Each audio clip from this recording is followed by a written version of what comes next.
नमस्कार दोस्तों, स्वागत है आप सभी का मेरी क्लास में। मेरा नाम है पूजा द्विवेदी।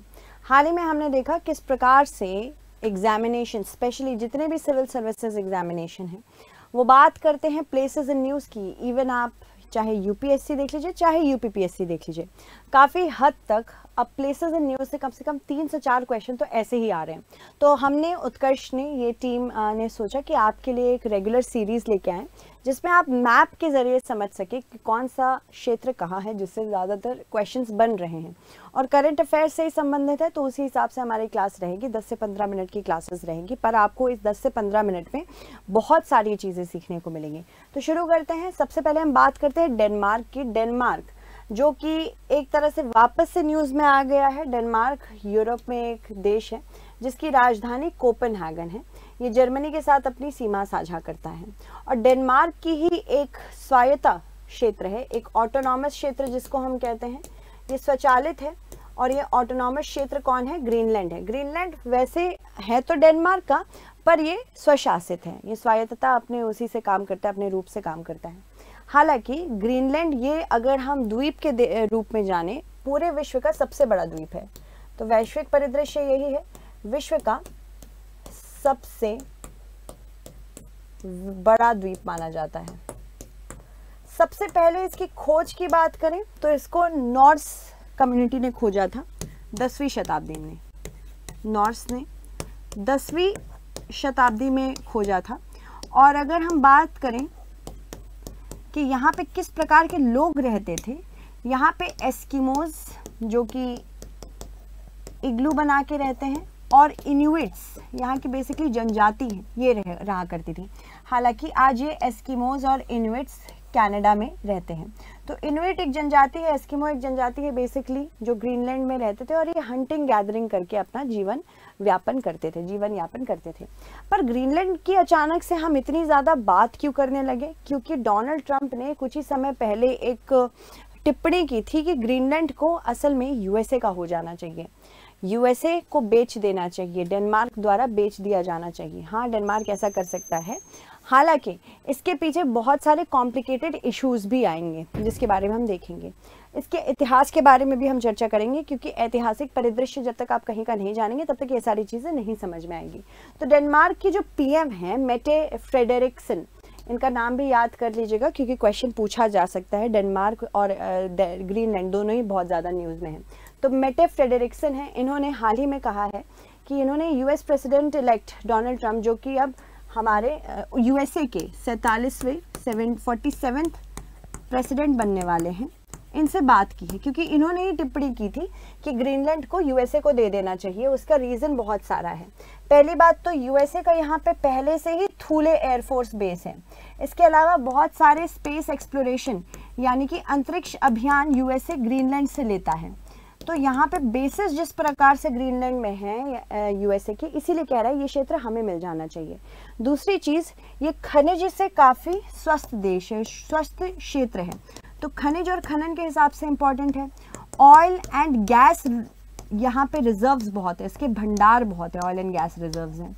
इसके अलावा हमको पता है कि आर्कटिक क्षेत्र की, आर्कटिक ओशन यहाँ पे है ना, तो आर्कटिक क्षेत्र की बर्फ पिघल रही है, और जैसे जैसे बर्फ पिघलती जाएगी नए नए रास्ते ओपन होते जाएंगे।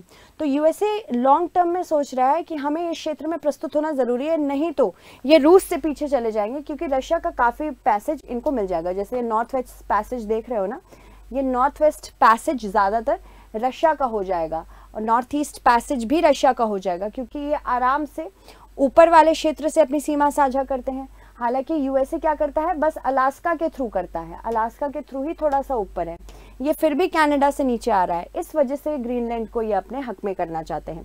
कनाडा की बात करें तो कनाडा की अलग कहानी है। कनाडा को खुद डोनाल्ड ट्रंप कहते हैं कि 51st स्टेट बन जाना चाहिए, क्योंकि आपको पता ही है यूएसए में कितने राज्य हैं, 50 राज्यों का संघ है ये, यूनाइटेड स्टेट्स ऑफ अमेरिका।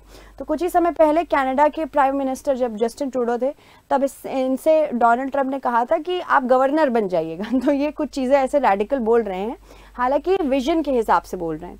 तो ग्रीनलैंड आखिरकार डेनमार्क से कैसे संबंधित है, इसके बारे में भी हम बात करेंगे। थोड़ा ऐतिहासिक परिदृश्य देखते हैं।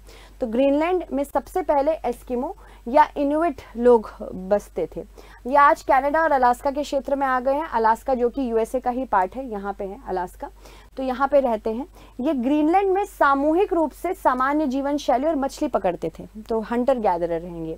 नॉर्स निवास हुआ। सिद्धांत अनुसार 10वीं शताब्दी में नॉर्स नाविकों ने ग्रीनलैंड की सबसे पहले खोज की थी।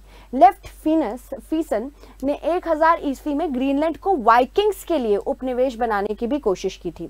फिर यहाँ पे नॉर्स की कॉलोनीज बनने लगी। इन्होंने लगभग 500 वर्ष तक ग्रीनलैंड में अपने आप को बसा के रखा। यह खराब मौसम, स्थानीय लोगों से संघर्ष और खाद्य आपूर्ति के कारण धीरे धीरे समाप्त होते चले गए। इसके अलावा डेनमार्क के साथ कब ये जुड़ना शुरू हुए, डेनमार्क के साथ ये कैसे ऑटोनमसली जुड़े, इसके बारे में बात करते हैं। 1721 में डेनमार्क के मिशनरी हेंस एगिडियस नॉर्मन ने ग्रीनलैंड की ग्रीनलैंड में मिशनरी गतिविधियां शुरू की। मिशनरी गतिविधियां यानी कि वहां जाके लोगों को कन्वर्ट करना शुरू किया।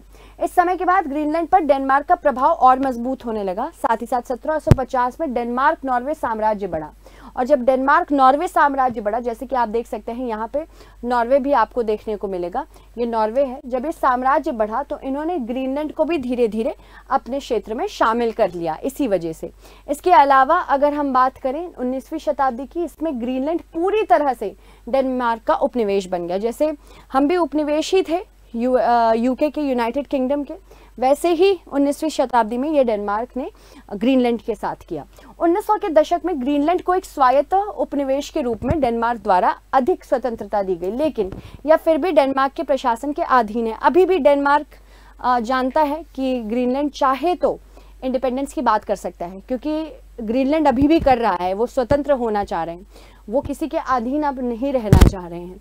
अमेरिका बेस का निर्माण हुआ था सेकेंड वर्ल्ड वॉर के दौरान। द्वितीय विश्व युद्ध के दौरान ग्रीनलैंड ने महत्वपूर्ण रणनीतिक स्थान के रूप में कार्य करना शुरू किया।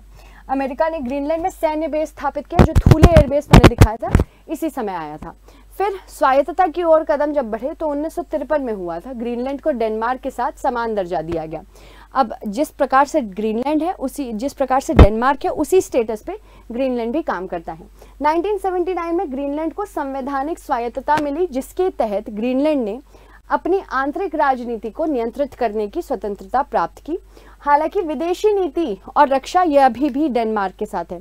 जैसे हमने इंस्ट्रूमेंट ऑफ एक्सेशन विलय पत्र हस्ताक्षरित किया था महाराजा हरि सिंह के साथ 1947 में, तब क्या बात हुई थी, यही बात हुई थी कि रक्षा और डिफेंस और एक्सटर्नल अफेयर्स हम देखेंगे, बाकी डोमेस्टिक अफेयर्स महाराजा हरि सिंह देखेंगे, ये इंडिया ने कहा था।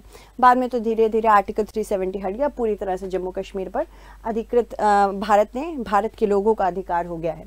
2009 में ग्रीनलैंड ने एक नया स्वायत्तता समझौता भी किया।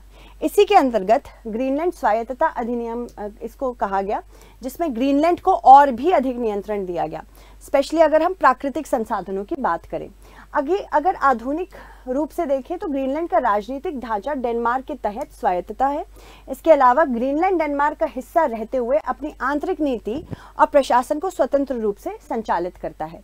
ठीक है, 2009 में ग्रीनलैंड ने स्वायत्तता बढ़ाने के लिए संविधान में भी संशोधन किए थे, तो ये बेसिकली इंडिपेंडेंट हैं इस समय। हालांकि अगर ये किसी भी प्रकार से जुड़ाव रखते हैं अमेरिका के साथ, तो ये इंडिपेंडेंट नहीं रह जाएंगे।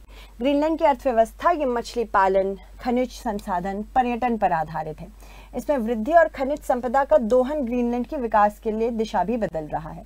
ठीक है, चलिए अब इससे संबंधित प्रश्न देख लेते हैं और आप मुझे बताइएगा कितने प्रश्न आपने सही किए। ग्रीनलैंड के ऐतिहासिक संबंधों में निम्नलिखित में से कौन सा सही है? इसका नियंत्रण हमेशा डेनमार्क के पास रहा, जो कि बिल्कुल गलत है।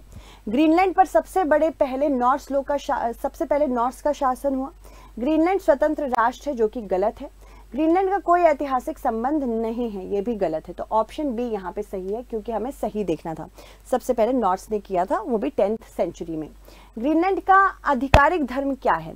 ईसाई धर्म, इस्लाम, हिंदू धर्म या बौद्ध धर्म? ज्यादातर यहाँ के लोग ईसाई धर्म का पालन करते हैं, तो ऑप्शन ए करेक्ट है। इसके अलावा मेंस के लिए भी कुछ क्वेश्चंस मैंने ऐड करके रखे हैं, अगर आपको इनमें से किसी को भी प्रैक्टिस करना है फील फ्री। चलिए अब ग्वांतानामो बे के बारे में बात करते हैं। एक प्रिजनर है, एक वहाँ बंदी है जो बहुत लंबे समय से ग्वांतानामो बे में कैद है। ग्वांतानामो बे आपने नाम सुना होगा, बहुत बार ये न्यूज़ में रहा है ग्वांतानामो बे। और ग्वांतानामो बे असल में क्यूबा में है। क्यूबा में एक बेस बनाया गया है, ठीक है। और 1903 में क्यूबा के साथ यूएसए ने एक ट्रीटी की थी जिसके अंतर्गत ग्वांतानामो बे किसका हो चुका है, यूएसए का हो चुका है पूर्ण रूप से। और ग्वांतानामो बे में इसी वजह से एक प्रिजन भी खोला गया, एक जेल खोली गई है। इस जेल में ऐसे लोगों को रखा जाता है जिनको यूएसए मानता है कि ये बहुत बड़े क्रिमिनल्स हैं। तो यहाँ पे मानव अधिकार का हनन बहुत ज़्यादा होता है, एमनेस्टी इंटरनेशनल ने भी बताया था। जॉर्ज बुश के टाइम पे अगर हम बात करें 1903 के बाद ग्वांतानामो भले ही मिल गया पर इसको डेवलप 2000s में ही किया गया है। और जब जॉर्ज बुश प्रेसिडेंट थे तब किया गया था, मतलब प्रिजन बहुत बाद में बनाया। 1903 में ले तो लिया गया था बट प्रिजन तब ये नेवल बेस था, बाद में प्रिजन भी बना दिया गया यहाँ पे, ठीक है। तो ये क्यूबा में है और ये यूएस कंट्रोल में है 1903 से। 116 स्क्वायर किलोमीटर का नेवल बेस है यहाँ पे और मिलिट्री प्रिजन भी है। यहाँ पे 780 डिटेनीज हैं। जैसे कि आप देख सकते हैं यूएसए से वैसे तो ज़्यादा दूर नहीं है, 800 किलोमीटर की दूरी मानी जाती है इसकी, फिर भी यहाँ पे डिटेंशन सेंटर्स में इतनी ज़्यादा उत्पीड़न होती है कि इसको बंद करने की भी बात की जा रही है पर ये कभी बंद नहीं हो पाया, ठीक है। क्यूबा एक अलग से, जैसे कि आप देख सकते हैं कैरेबियन क्षेत्र में, कैरेबियन सी में देश है, क्यूबा में ही ग्वांतानामो बे है। और ये नेवल बेस बहुत इंपॉर्टेंट है क्योंकि कैरेबियन सी में जितनी सुरक्षा देखनी होती है यहीं पे सरकार जो अभी एडमिनिस्ट्रेशन है यूएसए की यहीं से देखती है। ग्वांतानामो बे स्थित कहाँ है, पनामा, क्यूबा, ब्राजील या कोलंबिया? सिंपल सी बात है, अभी मैंने बताया। करेक्ट आंसर होगा इसका क्यूबा। ग्वांतानामो बे अमेरिका के लिए किस रूप से कार्य करता है? व्यापारिक बंदरगाह है, सैन्य अड्डा और डिटेंशन कैंप है, अंतर्राष्ट्रीय हवाई अड्डा है या खनिज संसाधन क्षेत्र है? ऐसे ही क्वेश्चंस आते हैं। तो करेक्ट आंसर होगा ऑप्शन बी, सैन्य अड्डा है ये। इसके अलावा ग्वांतानामो बे डिटेंशन सेंटर का मुख्य उद्देश्य क्या था? आतंकवादियों के लिए सैन्य प्रशिक्षण केंद्र बिल्कुल नहीं, आतंकवाद के संदिग्धों को कैद करना, प्रवासियों को आश्रय देना, अंतर्राष्ट्रीय व्यापार पर निगरानी रखना। यहाँ पे सबसे करेक्ट आंसर होगा ऑप्शन बी, ठीक है। ग्वांतानामो बे पर अमेरिका का अधिकार किस वर्ष लीज के तहत मिला था? लीज ऐसी है, लीज कभी खत्म नहीं होगी, ये सदैव के लिए चला गया है यूएसए के पास। तो 1903 जैसे कि मैंने बताया।